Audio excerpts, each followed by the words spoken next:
ఆయన ఇన్ఫ్యాక్ట్ ఏ మీటింగ్కి వెళ్ళినా మొదట ఒక 2-3 నిమిషాలు చాలా పర్సనల్గా మాట్లాడేవారు. సడన్గా ఏమిటి ఎల్వి వాళ్ళని చొక్కా చాలా బాగుందనేవారు.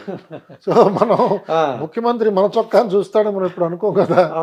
మనం మీటింగ్ వెళతాం, మనం ఆ మీటింగ్ ఎజెండా అది ఎలా ఉంటుందో ఏమిటో, ఆయన ఎలా అంటారో, ఒప్పుకుంటారా ఒప్పుకోరా, ఇంకా ఏమైనా ఇబ్బందికరమైన విషయాలు వస్తాయా ప్రస్తావనకి, మనం ఏదో వివిధ ఆలోచనలతో వెళతాం. ఆయన ఉన్నట్టుండి చూసి ఏంటి ఎల్వి నువ్వు సనపడిపోయి ఏమిటని అడిగేవారు. మనం దానికి కొంచెం ఉక్కిరి బిక్కిరి అవుతాం, మనం ఎక్స్పెక్ట్ చెయ్యం. అందులో మేము అంతకు ముందు చంద్రబాబు నాయుడు గారి దగ్గర పనిచేసాం.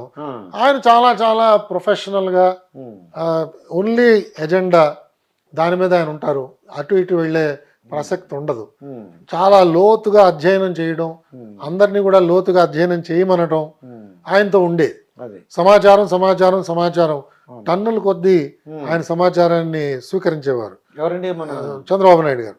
సో మేము అట్నుంచి మేము రాజశేఖర రెడ్డి గారి దగ్గరికి వచ్చేటప్పటికి ఈయన టు ద పాయింట్, మన అభిప్రాయం ఏమిటో తెలుసుకునేవారు. ఇద్దరు అభిప్రాయాలతో కనుక విభేదిస్తుంటే మీటింగ్ లో ఒక ఫైనాన్స్ ఆఫీసరు ఇంకొక ఆఫీసరు, మీ ఇద్దరి మధ్యన కొంత భేదాభిప్రాయాలు ఉన్నాయి, నేను ఎవరో ఒకళ్ళ వంక వంతపాడి నిర్ణయం తీసుకోవడం కరెక్ట్ కాదు, కాబట్టి ఈ మీటింగ్ ఇంతటితో క్లోజ్ చేద్దాం, మీ ఇద్దరు మాట్లాడుకోండి, మళ్ళీ ఇంకోసారి రండి అప్పుడు మీటింగ్ పెట్టుకుందాం అని పరిష్కారం చేసేసేవారు. So very practical, time conscious, ఇన్ఫార్మల్గా ఉండేవారు, నవ్వుతూ కూర్చునేవారు, చాలా సూక్ష్మంగా ఆయన గ్రహించేవారు మనం చెప్పిన విషయాలు, దానికి ఉండే పర్యవసనాలను వెంటనే ఆలోచన చేయగలిగేవారు. సో ఆయన ఒక రకమైన శైలితో రాజశేఖర రెడ్డి గారు ఉండేవారు. ఇలా ఒక్కొక్క చంద్రబాబు నాయుడు గారు అంటే అదే చెప్పాను, చంద్రబాబు నాయుడు గారు ఎంత సమయం అయినా కూడా దాన్ని చాలా లోతుగా పరిశీలన చేసేవారు. అదే వాళ్ళు మేము టీవీలో చూసామండి, పొద్దున్న మొదలు పెడితే ఈవినింగ్ వరకు లంచ్ అలాగా, తర్వాత ఈవినింగ్ అంటే ఆయనకి ప్రభుత్వ నిర్ణయమే చాలా ప్రధానమైనది. ఆ తీసుకున్న నిర్ణయం తొందరపాటుగా తీసుకున్నారు అనే అభిప్రాయం కలిగించకూడదు. అలాగే ఎవరెవరు దీంట్లో ఈ పనిలో మనకు ఉపయోగపడతారో, ఎవరిని సంప్రదించాలో వాళ్ళందరినీ సంప్రదించాలి, ఎవరిని పక్కన పెట్టడానికి లేదు. ఇలా కొన్ని సూత్రాలు ఆయన మనసులో ఆయన పెట్టుకున్నారు. ఇంకా అలసట అన్నది లేదు. మనిషి ఒకసారి సమావేశంలో కూర్చున్నారంటే ఆయనలో కదలిక ఏమి ఉండదు. ఒక కుర్చీలో ఒకలా కూర్చున్నారంటే ఆ 3 గంటలు 6 గంటలు అదే పోస్చర్లో మీటింగ్ అంతా కూడా ఆయన చేస్తారు. అంత ఓపిక, ఆ విధంగా సమావేశాల్లో ఆయన ఉండేవారు. రాత్రి అయిపోయింది, 12 అయింది, ఆ టైంలో కూడా ఇంకా డీటెయిల్స్ అడుగుతూ ఉంటారు ఆయన. ఏదో ఒక నిర్ణయం తీసేసుకోవచ్చు కదా అనే ధోరణి ఉండదు. అది ఆయన శైలి, ఆ విధంగా చేసేవారు.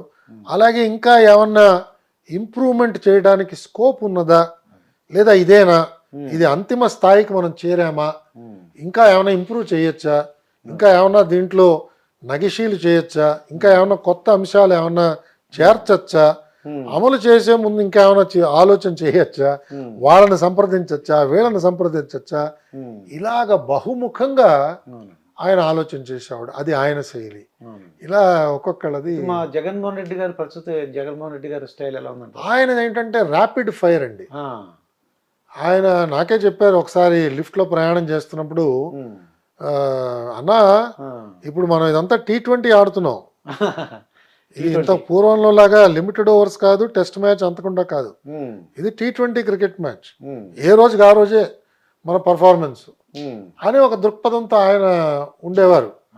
దాంతో ఏదో ఒక నిర్ణయం త్వరగా తీసేసుకోవాలి, అంతేగాని ఈ నిర్ణయం బాగా నలగాలి, నలుగురిని సంప్రదించాలి, అందరినీ తెలుసుకోవాలి, అందరి అభిప్రాయాలు తెలుసుకోవాలి, ఇంకా లోతుగా పోవాలి, ఇతనికి అనుభవం ఉందా, మనకు సలహా ఇస్తున్న వాడికి అనుభవం ఉందా, ఇతని బ్యాక్గ్రౌండ్ ఏమిటి, ఈ బ్యాక్గ్రౌండ్ లో ఎవరికి మంచి అనుభవం ఉన్నది వాళ్ళని సంప్రదిద్దామా, ఇలాంటి ఆ దూరపు ఆలోచన నాకు కనిపించలేదండి.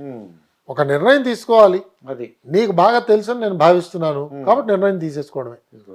కొన్నిసార్లు ఆయన ముందుగానే ఆలోచన చేసేవాడు, మరి ఆ నిర్ణయం మంచిది అని భావించేవాడు, ఆ నిర్ణయాన్ని ప్రకటించేసేవాడు. సపోజ్ మనం దాన్ని ఏమన్నా సవరణ చేయడానికి ప్రయత్నం చేస్తే అది వద్దన్నా అది పక్కన పెట్టేసి అది అయిపోయింది అలాగో, ఇంకేమైనా ఉంటే చెప్పు అనేవారు. సో ఆ విధంగా ఈయన quick decision making, rapid firing లాగా ఉండేది ఈయనతో. అన్ని త్వరగా నిర్ణయాలు చేసేసేయాలి. అంత త్వరగా నిర్ణయం చేసిన తర్వాత అమలు చేసేటప్పుడు సమస్యలు వస్తాయేమో కదా అని మనం చెప్తే ఆ తర్వాత చూద్దాం, అమలు చేసినప్పుడు చూద్దాం అనేవారు. కానీ అందుకే మనం చూస్తున్నాం ఆయన ప్రభుత్వంలో అనేక ఆర్డర్స్ కోర్టు కొట్టేయడం కానీ, స్టే ఆర్డర్స్ ఇవ్వడం కానీ అలాంటివి జరుగుతున్నాయి. అవన్నీ కూడా ఎప్పుడు లేని విధంగా, అవన్నీ కొంచెం మరి ప్రభుత్వానికి అది పరాభవం కింద భావించాలి యాక్చువల్గా. బట్ ఆయన దృష్టి ఇలా ఉంటుంది, ఆయన ఆలోచన అలా ఉంటుంది, అది ఆయన శైలి అండి. అంటే మార్నింగ్ ఎన్ని గంటలు వేస్తారంటారు ఇప్పుడు సీఎం గారు?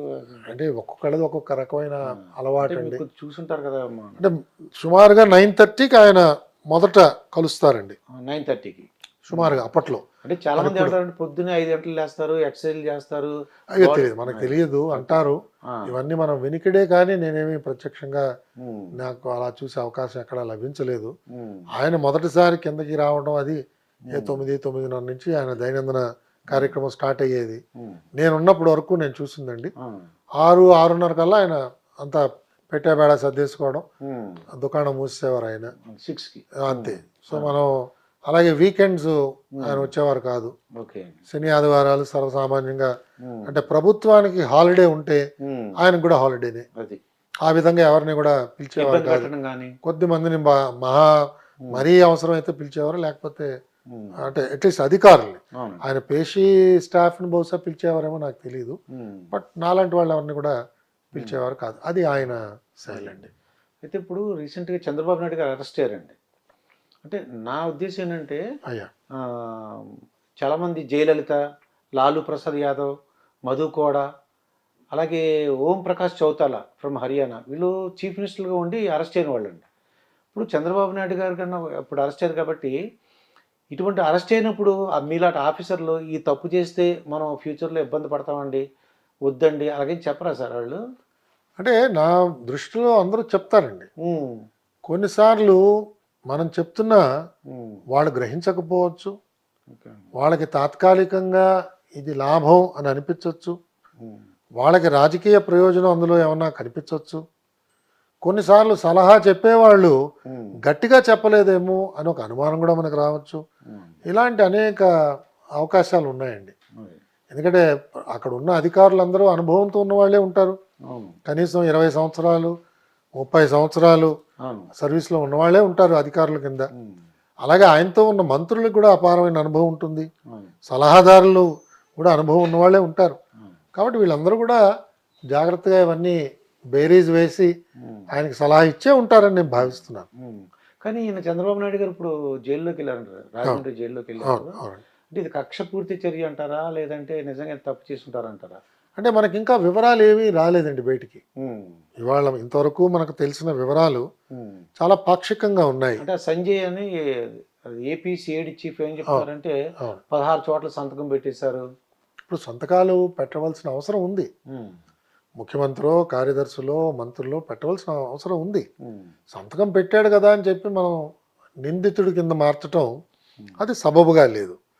మనం ఇంకా లోతుగా చూడాలి. ఒకటి. రెండు, అసలు ఇన్వెస్టిగేటింగ్ ఏజెన్సీస్ యొక్క పరిధి ఏమిటి, ఎంతవరకు వీళ్ళు ఇన్వెస్టిగేట్ చేయొచ్చు? ఎందుకంటే ఈ నిర్ణయాలన్నీ కూడా ఆయన ఒక ముఖ్యమంత్రిగా నిర్ణయం తీసుకున్నాడు. అంటే ఒక ముఖ్యమంత్రి తీసుకున్న నిర్ణయాన్ని ఆయన కింద పనిచేసే సిబ్బంది ఎలా ఇన్వెస్టిగేట్ చేస్తారు? ఇది విరుద్ధంగా కనిపిస్తోంది. మన రాజ్యాంగంలో ఉన్న ఏర్పాటు ఏమిటంటే ఒక ఎగ్జిక్యూటివ్, ఒక లెజిస్లేచరు, ఒక జ్యుడిషియరీ. దీన్ని సెపరేషన్ ఆఫ్ పవర్స్ అని అంటాం మనం. సో ఒక ముఖ్యమంత్రి గారు తీసుకున్న నిర్ణయం లేదా ఒక ప్రభుత్వ నిర్ణయం అది రాజ్యాంగబద్ధంగా ఉన్నదా లేదా అన్నది ఒక కోర్టు నిర్ణయం చేస్తుంది. అంతేగాని ఒక పోలీస్ ఆఫీసరు, అది ఏ డిపార్ట్మెంట్ అయినా కూడా ఆయన స్వతహాగా ఆయన ఒక పోలీస్ ఆఫీసర్, ఆయన సిఆర్పిసి ప్రకారం ఇన్వెస్టిగేట్ చేస్తున్నాడు, ఆయన ఐపీసీ ప్రకారంగా ఇన్వెస్టిగేట్ చేస్తున్నాడు. ఐపీసీలో ఉన్న నేరాల్ని రుజువు చేయడానికో అవునండి. ఉన్నాయో లేదో చూడటానికో పరిశీలన చేస్తున్నాడు. ఉమ్. సో ఈయన కింద పనిచేస్తున్న శాఖాధిపతులు ఉమ్. ఈయన ఎలా ప్రశ్నిస్తారు? ఉమ్. కాబట్టి ఇది రెండు రకాలుగా చూడాలండి. ఒకటి, వీరు తీసుకున్న నిర్ణయాలు లోపభూయిష్టంగా ఉన్నాయంటే ఉమ్. న్యాయస్థానాలు చూడాలి.